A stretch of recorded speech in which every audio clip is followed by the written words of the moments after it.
ना दादी, ये तो अपनी इच्छा है। देखो कितना हंस रही है। अरे इच्छा, तू इतनी जल्दी कैसे सूख गई? अरे भाई, कोई मस्त सब बड़ा सा ड्रायर यूज करा होगा ना। अरे ना, पवन चक्की के सामने खड़ा करा होगा। अरे ना, फिर तो ये उड़ जाती ना। एक थप्पड़ में दोनों को उड़ा दूंगा। चुप रहो। अच्छा बब्बल, चलो अंदर आओ। आज रुक जाओ तुम दोनों।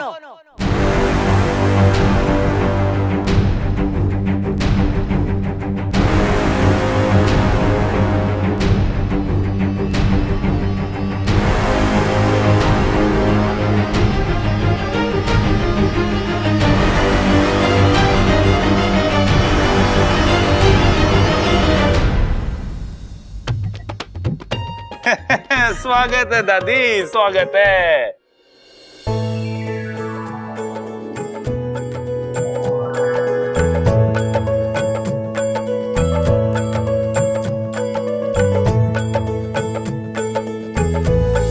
जी फिर लंबी उम्र हो, सदा खुश रहो। मौत के मुंह से बाहर आए हो तुम दोनों। अब इन दोनों को पूजा घर में शिफ्ट करना पड़ेगा लगता है। चल अंदर चल। एक काम करते हैं, उसकी सफाई करेंगे पहले, फिर भगवान जी को हटा देंगे और इन दोनों को बिठा देंगे। ठीक है? चल तू मेरे साथ चल, मैं सफाई करूंगा।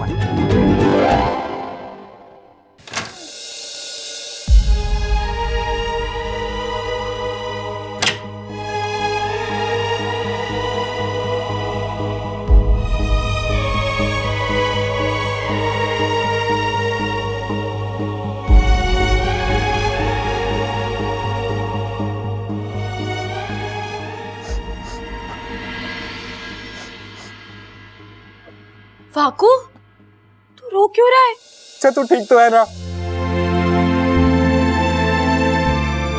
फाकू, मैं तो बिल्कुल ठीक हूँ, सही सलामत तेरे सामने खड़ी हूँ। कौन कहता तुझे ये सब करने के लिए? जब देखो दूसरों के बारे में सोचना, जो करना दूसरों के लिए करना। अपनी कुछ चिंता है या नहीं तुझे? मेरे लिए करना जरूरी था। बब्बर जी की जिंदगी और तुम्हारी जिंदगी। अगर बब्बल जी का परिवार है तो तुम्हारा भी परिवार है। अगर तुम्हें दुख होगा तो उनकी आंखों में भी पानी आएगा। देखो मुझे, तब से रो रो के बुरा हाल है मेरा। लेकिन वाकू, मुझे मालूम है तुम क्या कहोगी।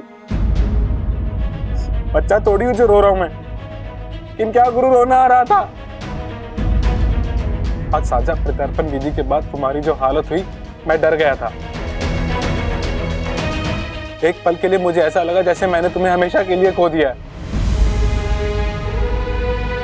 इच्छा, मैं जानता हूं हम दोनों का रिश्ता खून का नहीं है,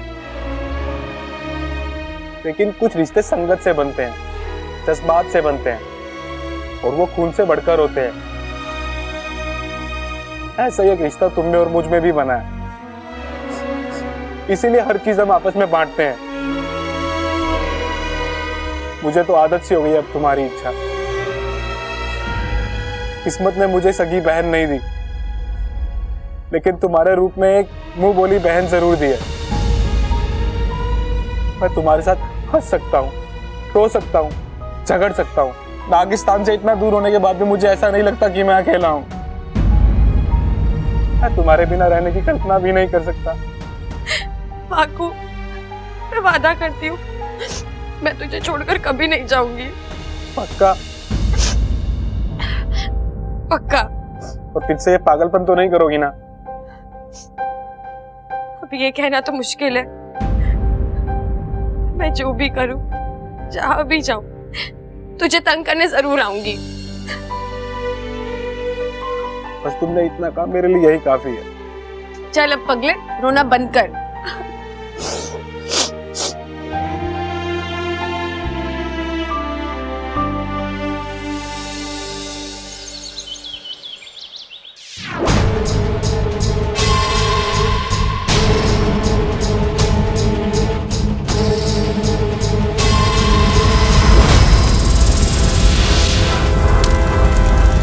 आग लगा देता है मेरा जहर, खाक कर देता है सब कुछ, तो फिर वो इंसान बचा कैसे?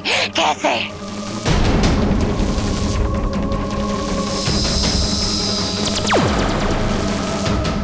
कसम जहर की आखिरी बूंद की,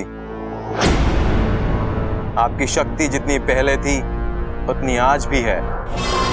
मुझे चापलूसी से सख्त नफरत है। झूठ बोलूं तो मेरे दांत टूट जाएं। दुनिया की एक रीत है, कोई भी रेखा तब छोटी दिखने लगती है जब उसके सामने कोई बड़ी रेखा तैयार हो जाती है। मतलब आपकी शक्ति कम नहीं हुई है। आपकी शक्ति से बड़ी एक और शक्ति है जो उस इंसान के आसपास है और उसकी रक्षा कर रही है। बात तो तू सही कह रहा है। कसम जहर की आखिरी बूंद की, बंदा गलत बात करता ही नहीं है।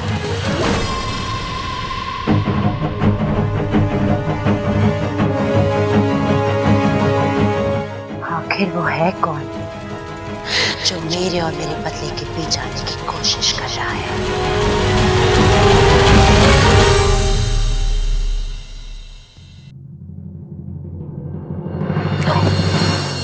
साथिया साथिया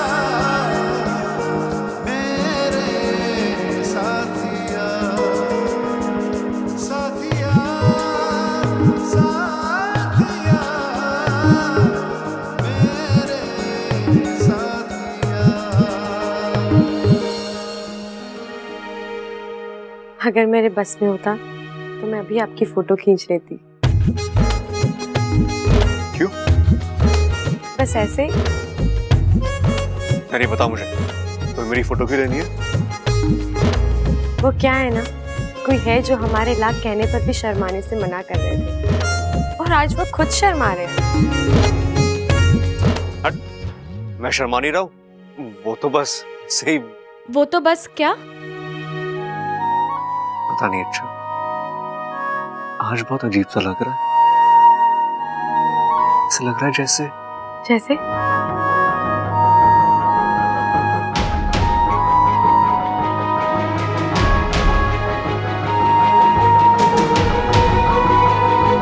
हाँ बब्बल जी, क्योंकि अब मेरी आधी जान आप में है। यकीन मानिए, एक सांस आप लेंगे और दिल इच्छा का धड़केगा। क्या क्या कहा तुमने? चांद सांस? नहीं नहीं नहीं, मेरा मतलब है बब्बल जी, अब मुझे बहुत काम है, मैं चल रही हूँ।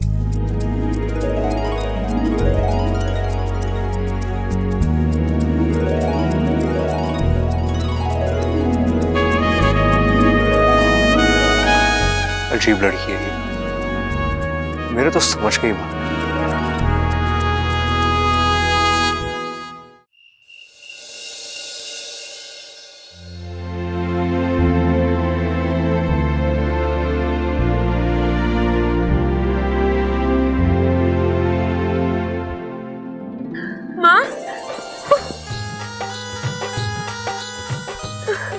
माँ भी अचानक?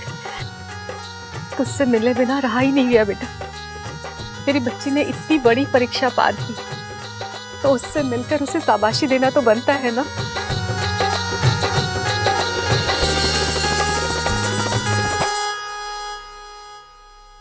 अरे वाकू, तू क्या अब यहीं खड़ा होकर हम दोनों की बातें सुनता रहेगा? हम माँ बेटी की कुछ निजी बातें भी तो हो सकती है ना। जा यहाँ से।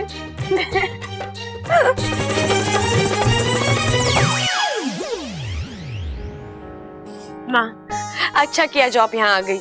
मुझे आपकी बहुत याद आ रही थी। सच? क्यों माँ, आपको यकीन नहीं हो रहा? इच्छा तो जानती है, जान और दिल एक दूसरे से अलग होकर नहीं रह सकते बेटा। जहाँ जान होती है दिल भी वही होता है। माँ, इच्छा मैं तेरी माँ हूँ, मैंने तुझे जन्म दिया है। तेरे आंखों की चमक का मतलब मुझसे बेहतर और कोई नहीं समझ सकता। इच्छा, तुझे समझना होगा बेटा, हम नाग हैं। हम इंसान को अपनी जान देकर उस पर एहसान तो कर सकते हैं, पर अपना दिल देकर उनसे प्यार नहीं कर सकते। माँ मैं जानती हूँ, लेकिन बेटा लेकिन की तो यहाँ कोई गुंजाइश ही नहीं है। तुझे अपनी भावनाओं को रोकना होगा, अब्बा से अलग होना होगा तुझे।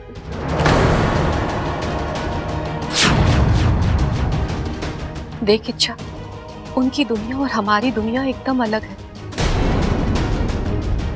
और एक नागिन और एक इंसान का रिश्ता इस जन्म में तो क्या, किसी भी जन्म में संभव नहीं है बेटा।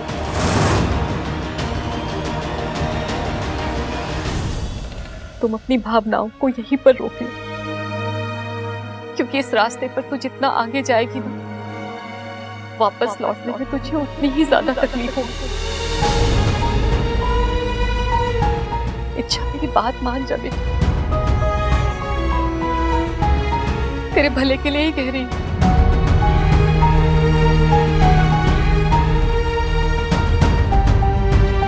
ठीक है माँ, मैं आपको वचन देती हूँ, मैं अपने आप को रोकूंगी, अपन जी से दूर रहूंगी और आपको फिर कभी शिकायत का मौका नहीं दूंगी।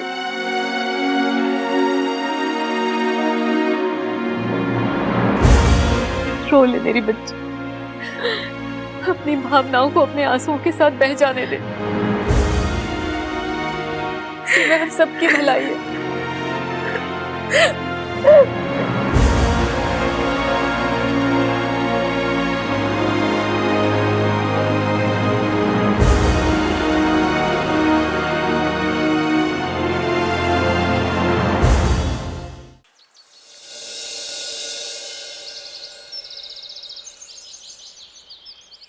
चलो चलो चलो चलो आजा सबल। हाँ तुझे एक दाव पेच सिखाऊं। देख, सबसे पहले जब कुश्ती शुरू होवे ना, तो ऐसे पकड़ के कंधे से ये, और पहले उसकी आंख में देख, एकदम सामने वाले पहलवान की। फिर ऐसे घूम, जैसे उसकी आंख बचे और पकड़ के। गलत सिखा रहा है, ये सिखाया था मैंने तुझे। खड़ा हो रे छोरे, गर्दन पकड़। अच्छा हाँ चल उठ।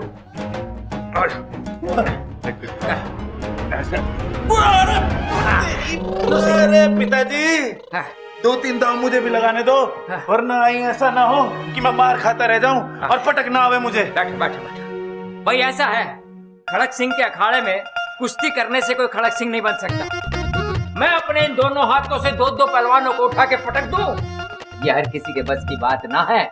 फिर से शुरू करो कुश्ती, और बराबरी में खत्म होना चाहिए मुकाबला, ठीक है? दादी छोरा, इन पटाखों को तू घर से बाहर फेंका।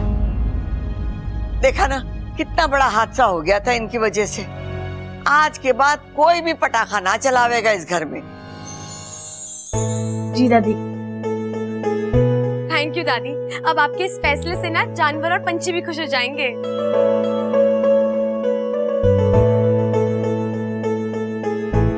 और एक नागिन और एक इंसान का रिश्ता इस जन्म में तो क्या, किसी भी जन्म में संभव नहीं है बेटा।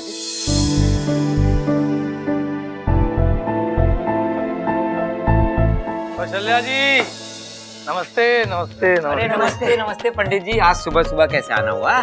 खड़क, मैंने इन्हें बुलाया था घर में गृह शांति की पूजा करने के लिए। पंडित जी देख के बताइए ना, कौन सा शुभ मुहूर्त है पूजा के लिए?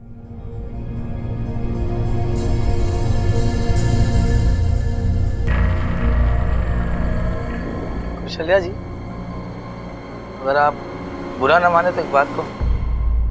नहीं पंडित जी, कहिए। देखिए, मुझे आपके घर के गृह कुछ अच्छे नहीं लगे।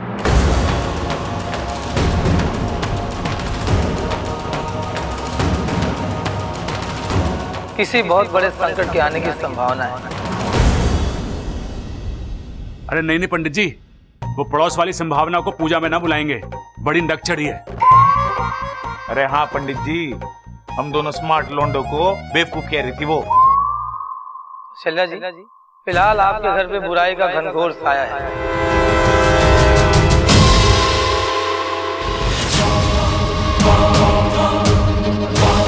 और ये बुराई बिना कहर ढाए दम नहीं देगी।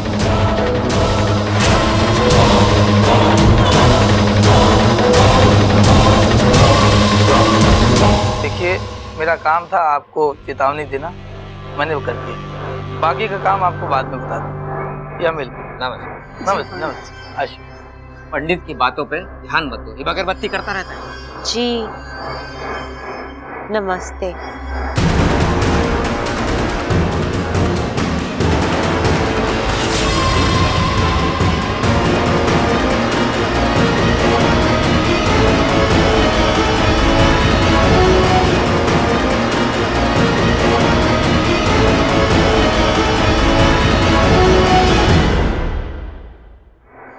माफ करना छोरी। अरे माँ माफी क्यों मांग रही है? तुझसे छोटी है वो। मैंने तुझे पहचाना नहीं। दादी, लगता तेरी याददाश्त भी जा रही है। तेरे लिए भी एक लाल किताब मंगवा दूं? साथ में एक टेप भी मंगा लेना। कैसी बातें कर रही है दादी। तेरे लिए तो बिल्कुल नई लाल किताब मंगवाऊंगा, फटी पुरानी थोड़ी मंगवाऊंगा जिसे चिपकाने के लिए टेप वेप लगाना पड़े ना। टेप से तेरा मुंह चिपकाऊंगी। माफ करना छोरी, कहाँ से आई है तू? जी मेरा नाम अमृता है। अरे काम वाम की बात बाद में, पहले अपना नाम तो बता छोरी। अरे भाई, यो अपना नाम ही बता रही है, अमृता। मुझे शंकर जी से मिलना है।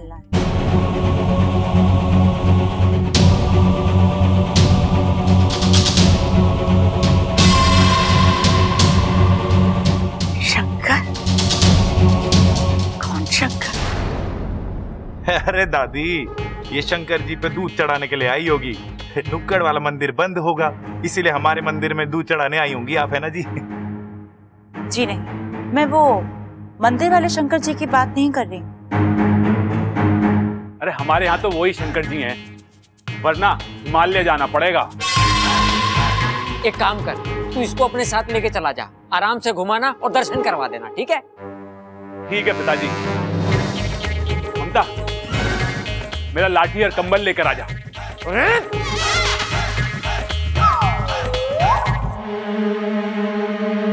छोरी, तू किस शंकर की बात कर रही है? जी वो कौशल्या देवी के बेटे, उनकी।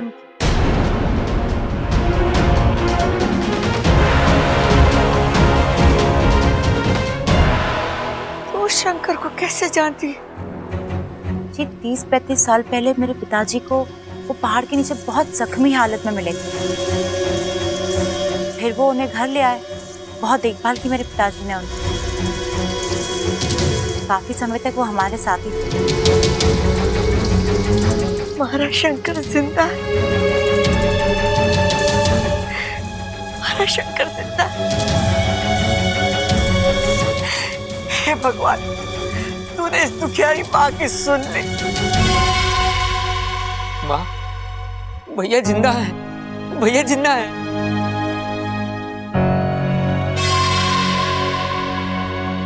लेकिन अब कहाँ है जेठ जी? छोरी जी वो यहाँ नहीं आए। 2-3 साल पहले तो यही बोल के निकले थे कि वो अपने घर जा रहे हैं। मुझे लगा यहीं आए होंगे।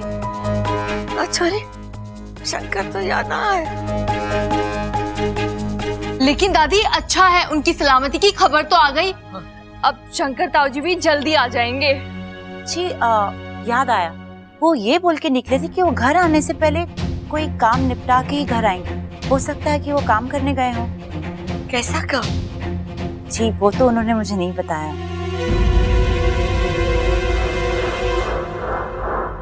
बीबी जी आपका सामान।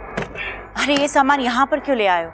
इसे उठाओ, हम यहाँ पर सिर्फ इनसे मिलने आए थे। हम होटल जाएंगे, सामान उठाइए। अरे तू कहाँ जा रही है छोरी? जी बस पास के होटल में रहने जा रही हूँ। ये आई हूँ कुछ दिनों के लिए, फिल्म बना रही हूँ पहलवानों के ऊपर।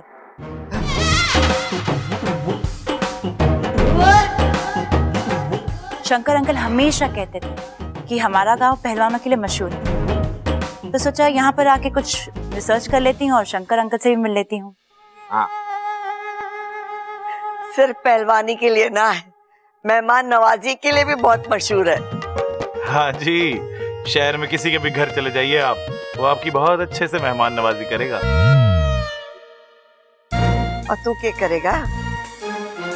छोड़ आऊंगा इसको किसी के घर। अरे चुप कर, ये यही रहेगी।